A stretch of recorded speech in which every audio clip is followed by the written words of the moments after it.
My piece over the weekend, which was published today, was how opportunity is knocking for Kenya's mining sector. Recent events in both Tanzania and South Africa's mining sectors are tipping both jurisdictions into an uninvestable and twilight zone.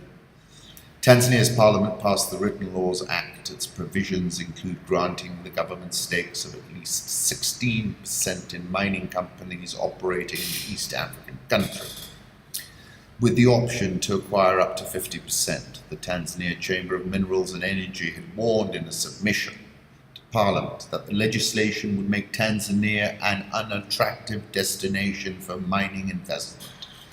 The law enables the government to renegotiate contracts with mining and energy companies.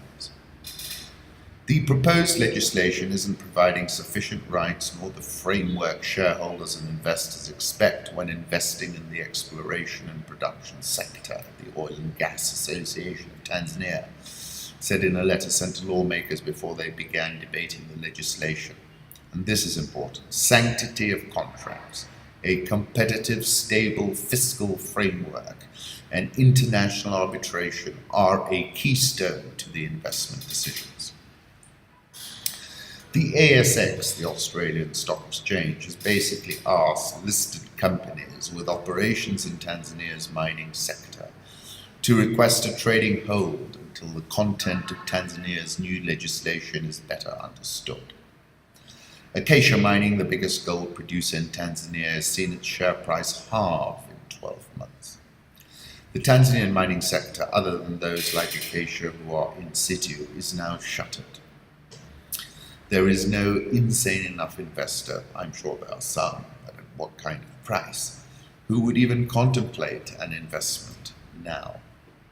Similarly, South Africa, which has entered the twilight zone in President Zuma's twilight moments of his presidency, The Economist in its latest edition said, mining firms are also being hurt by government policies. A new mining charter introduced last month by South Africa's mining minister Mosebenzi Zwana would force companies to ensure that at least 30% of their shares are in black hands, up from the current minimum of 26%. Under the new charter, companies would be required to maintain this level of black ownership, regardless of whether black investors sell out. They would also have to pay at least 1% of their turnover each year to their black shareholders. Had this rule been in effect in 2016, black shareholders would have got 5.8 billion rand, and out of the total of 5.9 billion rand paid as dividends, almost nothing for anyone else, notes the Chamber of Mines of South Africa.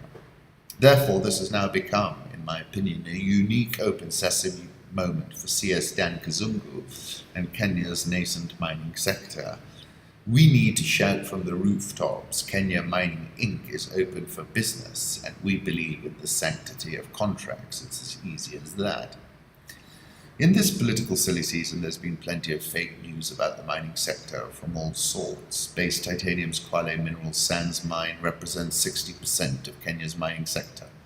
It's been a rip-roaring success. And allowed me to put some facts out there. Base made a 26 billion shilling investment, and the mine is expected to contribute close to 100 billion shillings to GDP over the life of the mine. In 2016, Kenya earned 13 billion shillings in export revenue. Workforce is 65% from Kwale, 95% Kenyan. 640 folks are directly employed.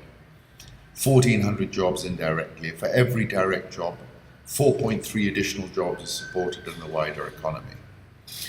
3.7 billion is spent annually with local businesses.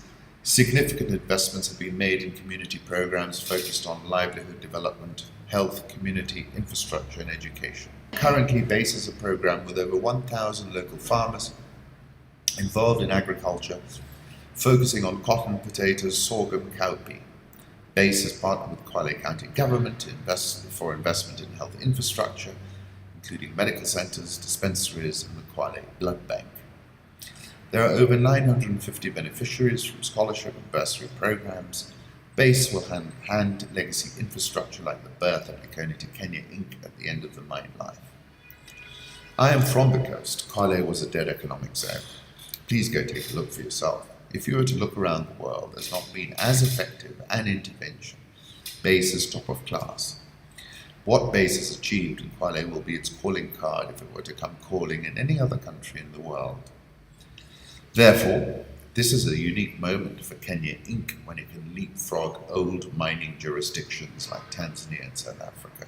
And I concluded by saying, over to you, Cabinet Secretary, Carpe diem.